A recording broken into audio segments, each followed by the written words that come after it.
j'espère que vous allez bien. Aujourd'hui on se retrouve dans une nouvelle vidéo et aujourd'hui ce sera une vidéo update lecture spéciale liseuse.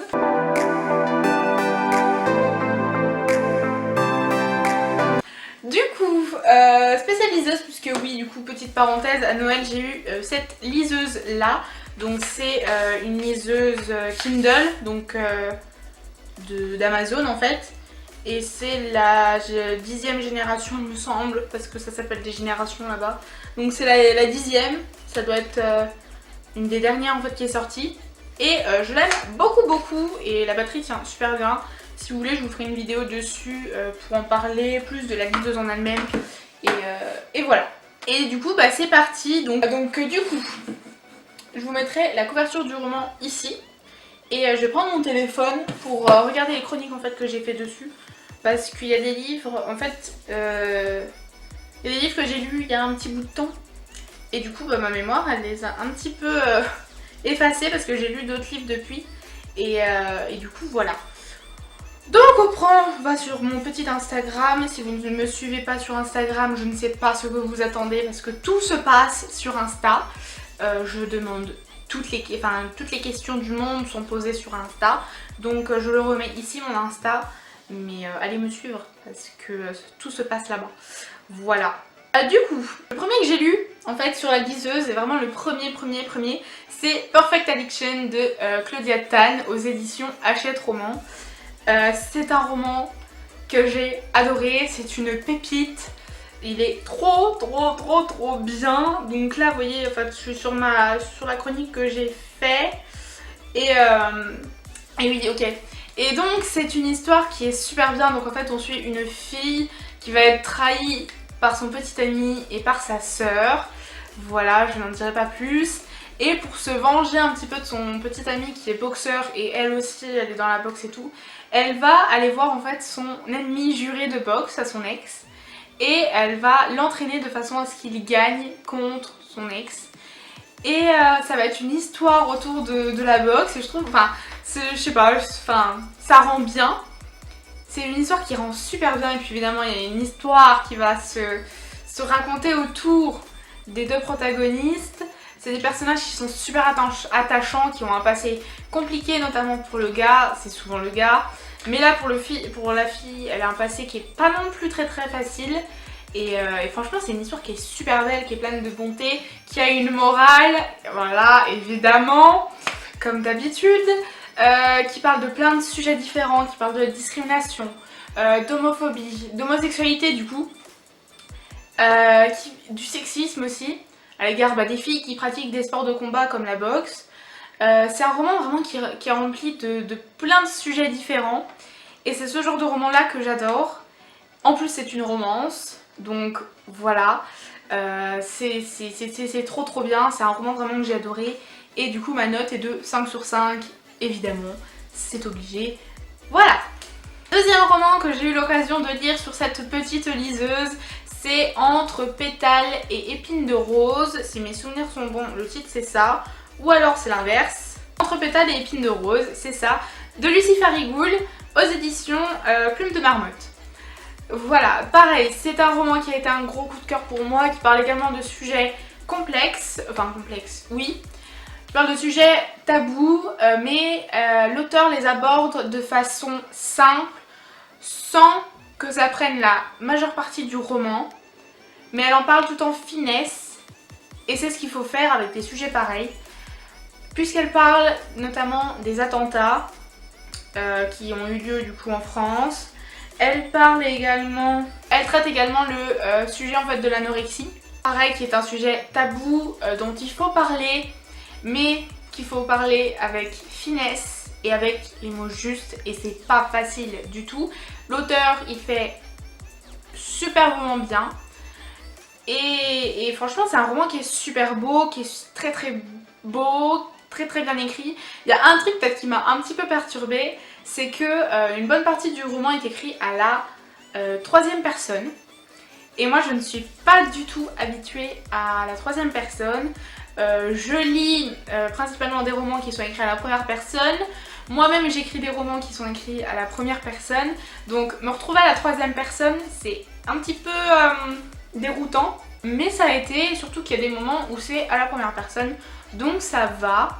Et je trouve que c'est important de parler de ça aussi parce que c'est vrai que c'est des sujets qui sont tabous et qui du coup sont pas souvent abordés, que ce soit dans les livres, les séries ou les films. Il y en a quelques-uns, j'en ai vu quelques-uns, mais il n'y en a pas tant que ça et c'est bien dommage. C'est bien dommage, c'est vraiment dommage et j'ai dit combien de fois le mot dommage là, je ne sais pas, mais du coup voilà. C'est un roman qui, comme la plupart des romans que je lis, vous chamboule le cerveau. Et quand je dis ça, c'est pas forcément négatif. Il y a des romans ou des films ou des séries où ça va être négatif quand je dis ça, mais la plupart du temps c'est positif quand je dis ça, donc voilà. Celui-là il vous retourne le cerveau, il vous fait passer par 1 million d'émotions, de sentiments différents. C'est ouf. En une page, l'auteur peut vous faire passer de la joie à la tristesse, de la tristesse à la frustration, à la colère, à la joie, à tout ce que vous voulez. Elle vous fait passer d'une émotion à une autre en un claquement de doigts. C'est juste ouf. J'adore quand les auteurs font ça. J'adore surtout quand ils arrivent à faire ça. C'est trop bien. J'aime trop, même si c'est frustrant. J'aime trop. Donc voilà. C'est aussi un roman où on s'identifie assez bien à certains personnages, notamment au personnage principal. Et en fait, voilà, les personnages principaux sont quand même décrits et tout ça, mais même avec la description, on arrive à s'identifier assez facilement à tel ou tel personnage. Et ça, c'est vrai que c'est un truc que j'aime beaucoup dans les romans, et c'est vrai que dans les romans, moi, il me faut ça. Il me faut ça, il faut que j'arrive en fait à me reconnaître dans un des personnages. Et c'est vrai que tout de suite, quand on arrive à s'accrocher, bah, c'est plus facile à lire. Et du coup, voilà. C'est un roman qui m'a fait pleurer. Voilà. Pour des romans, j'ai du mal à pleurer. J'ai pleuré pour quelques-uns, dont celui-ci. J'ai pleuré, voilà. Faut savoir que quand je l'ai terminé, j'étais malade. Et du coup, c'est vrai que quand je suis malade, moi, je suis encore plus émotive que de nature. Donc c'est pas beau à voir, hein. Et du coup, bah, c'est vrai que celui-là, du coup, j'ai pleuré comme un bébé à la fin. Parce que vraiment, il est sublime et la fin est juste waouh. Et voilà, vraiment, il est oufissime ce roman. Et franchement, c'est un roman qui est vraiment à lire et qui nous apporte une vision de la vie autre que ce que nous apportent les médias. Parce que les médias, c'est du négatif H24. Faites le test pendant le journal télévisé ou la radio ou tout ça. Peut-être moins la radio, mais la télé, regardez un journal télévisé et notez chaque truc dont il parle. À chaque fois, vous allez vous rendre compte qu'il parle en général que de trucs négatifs. Vraiment. Et ce roman-là, en fait, vous apporte une vision différente de la vie et vous montre à quel point la vie, vraiment, vaut la peine d'être vécue. Et ça, c'est vraiment des romans où ça montre ça. C'est vraiment des romans que j'adore direct. Mais sans le commencer ni rien, c'est direct un roman que je sais que ça va être un coup de cœur pour moi. Et voilà. Et donc, je vais vous lire quand même le dernier en fait paragraphe que j'ai écrit sur la chronique Insta. Je vais vous le lire parce que ça résume le roman en quelques mots. Enfin, quelques mots, on se comprend. Ce roman parle de rédemption, de pardon, d'acceptation de soi, de comment survivre face à tout ce qui nous arrive et ce qui arrive dans le monde. Ce roman parle de comment remonter la pente quand rien ne va plus. Et plus que tout, ce roman parle d'amour, d'amitié et de la vie. Voilà, pour moi ça résume ce roman, ça résume la globalité de ce roman. Et voilà, voilà. On passe au troisième roman que j'ai lu fait sur cette liseuse. Et ça sera le dernier de la vidéo parce que vous le savez, les updates lecture avec moi c'est 3 livres. Parce que plus c'est trop, ça fait trop long et du coup voilà. Et donc du coup le troisième c'est PS, je ne t'ai jamais dit de Brigitte Kemmerer. Je suis désolée si je prononce mal. Et donc là c'est un roman, au départ j'avais un petit peu peur parce que c'était parti dans les jeux vidéo. les jeux en ligne et tout, et c'est vrai que j'ai eu un petit peu peur. Mais après ça s'est bien amélioré, et pareil c'est un roman qui parle de la vie, qui parle de la difficulté, qui parle en fait des émotions qu'un enfant peut ressentir en étant adopté, et également des sentiments qu'un enfant peut ressentir, enfin d'un enfant, d'un adolescent, que des sentiments qu'il peut ressentir quand ses parents divorcent, se séparent. C'est un roman qui est dur, il y a une partie qui est assez violente, qui moi m'a beaucoup touchée, sachant que je suis beaucoup dans ce qui est dans les droits des femmes et dans le féminisme et tout ça. Je suis pas mal dans ça, donc c'est vrai qu'il y a un passage qui me met en colère, qui me met pas bien et tout, parce que c'est violent. Du coup c'est vrai que c'est un roman qui est vachement bien écrit, qui est super beau. Faut savoir que c'est la suite, c'est un... Merde, j'ai oublié le mot. C'est une histoire dérivée en fait de l'histoire, d'un premier tome qui est PS tu me manques, de la même auteure. Mais c'est un livre qui peut se lire indépendamment en fait, parce qu'on suit une autre personne, mais on retrouve les personnages en fait de PS tu me manques. Dans PS tu me manques, on retrouve un personnage qui a dans PS je ne t'ai jamais dit. Donc voilà. Mais on peut les lire quand même séparément. Et donc oui, je l'ai noté du coup dans ma chronique Insta, c'est un roman qui aborde des sujets qui sont importants, voilà, tels que les émotions d'un enfant face à un divorce, les émotions d'un enfant face à une adoption, face à une maltraitance, parce que c'est un roman qui parle également de maltraitance sur l'enfant. C'est souvent abordé, c'est vrai, souvent le bad boy a été maltraité, voilà, c'est souvent ça. Et c'est vrai que, voilà. Mais là c'est vrai que c'est un énième roman qui parle de ça, mais qui parle également d'autres sujets à côté et qui font que du coup ça devient une pépite. Et voilà.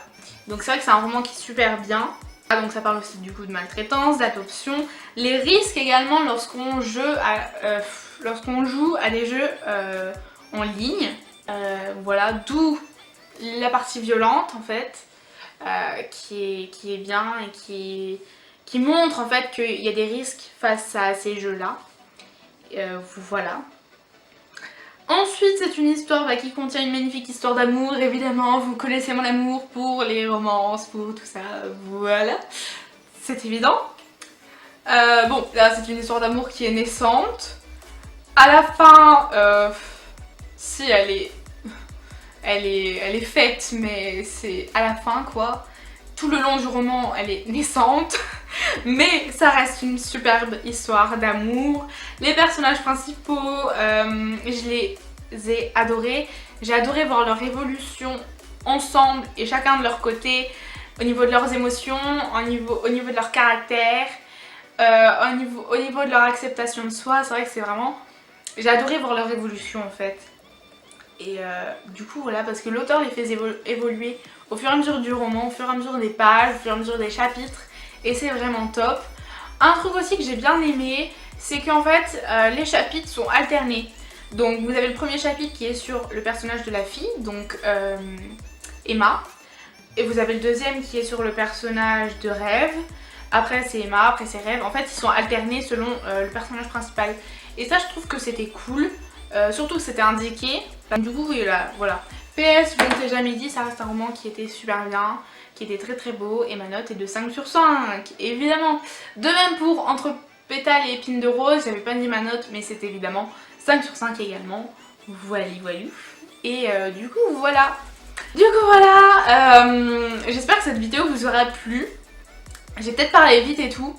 Je sais pas, mais il fallait que je me dépêche un peu parce que j'ai pas une heure non plus sur la carte aussi. Mais du coup voilà, j'espère que cette vidéo vous aura plu. J'ai kiffé vous la faire, évidemment. Il y aura d'autres vidéos update lecture parce que je vous ai pas présenté toutes les lectures que j'ai lues ces temps-ci. Mais 3, ça suffit amplement. Et du coup voilà. Du coup moi je vous dis à la semaine prochaine pour une nouvelle vidéo. Portez-vous bien. Bye.